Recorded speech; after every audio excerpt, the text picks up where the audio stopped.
කොහොමද යාළුවනේ? ඔන්න ඔයාලා අද සාදරයෙන් පිළිගන්නවා අපේ TT Kitchen YouTube නාලිකාවට.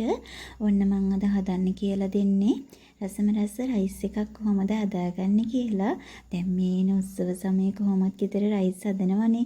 මේ විදිහට රයිස් එකක් හදලා බලන්නකෝ. හැමදාම ඔයා මේ විදිහට හදයි.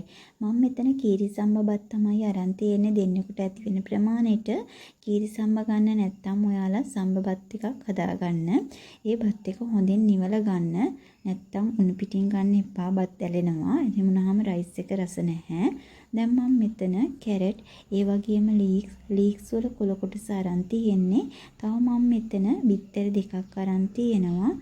තව මෙතන ගම්මිරිස් කුඩු, ලුණු කුඩු, කෑලි මිරිස්, ලූණු, ඉඟුරු සුදු ලූණු, තව අපිට පොල් තෙල් අවශ්‍ය වෙනවා.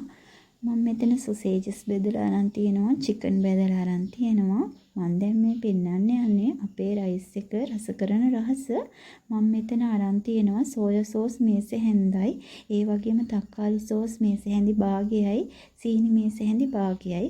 ඔයාලා ගන්න බත් ප්‍රමාණය අනුව මේ කීව අමුද්‍රව්‍ය අඩු වැඩි කරලා අරගන්න පුළුවන්. දැන් අපි බලමු රයිස් එක කොහොමද හදාගන්නේ කියලා. මම මෙහෙම තෙල් චාතියක් ලිපේ තියෙනවා.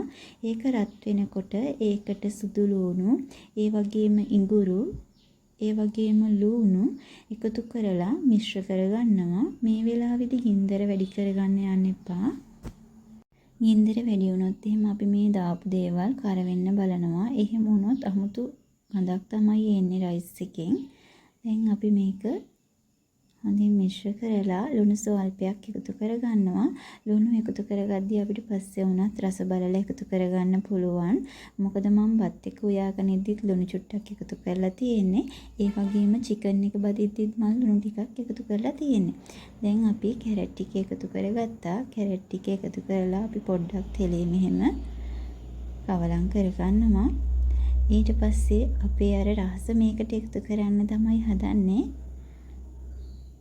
දැන් මේ ටිකත් එකතු කරලා කැරට් එක මිශ්‍ර කරගන්නවා. මේක ටිකක් මේ ආකාරයට අපි මිශ්‍ර කරලා මේකට අපි බිත්තර දෙකක් එකතු කරගන්න තමයි හදන්නේ.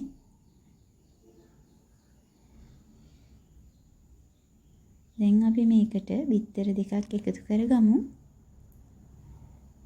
මේ වෙලාවෙදිත් මම ගින්දර වැඩි කරලා නැහැ. ඉස්සෙල්ලා තිබිච්ච ප්‍රමාණයටම තමයි ගින්දර තියෙන්නේ. දැන් මම මේකට ගම්මිරිස් කුඩු ටිකක්, ඒ වගේම රසානුව, කෑලි මිරිස් එහෙම එකතු කරගන්නවා.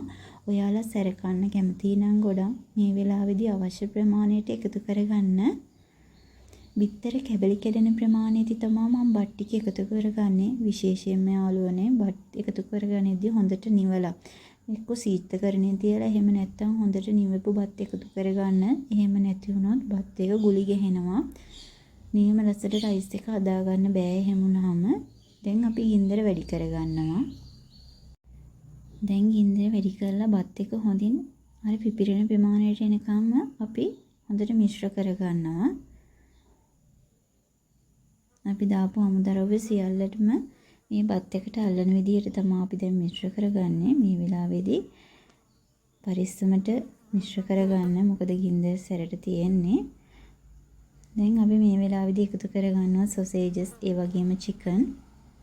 ඒ ටිකත් එකතු කරලා ලුණු රස, මිරිස් රස අවශ්‍ය ප්‍රමාණයට තියනවාද කියලා බලනවා.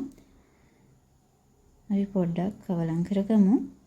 දැන් මම මේ වෙලාවේදී තමයි ලීස් ටික එකතු කරගන්නේ. ලීස් කොළ ටික ඒ ටිකක් දාලා චුට්ටක් අපි මිශ්‍ර කරලා ලිප් ඔෆ් කරගන්නවා. බලන්න ලීස් වල කොළ පාට ගතියත් ලස්සනට තියෙනවා. රයිස් එකත් හරිම ප්‍රියමනාපයි. ඒ වගේම හරිම රසයි. කෙනෙකුට කන්න හිතෙන්නේ ඉස්සරෝම දැක්කහමනේ. ඒ නිසා ලස්සනට රසට රයිස් එකක් මේ විදිහට අනිවාර්යයෙන්ම හදලා බලන්න. එහෙනම් තවත් දවසක අලුත් වීඩියෝ එකකින් හමු වෙමු. ඔයාලා අපේ channel එකට අලුත් නම් අපේ channel එක subscribe කරන්න, comment එකකුත් දාන්න. නැවත අලුත් වීඩියෝ එක හමු වෙමු. ගිහිල්ලා එන්නම්.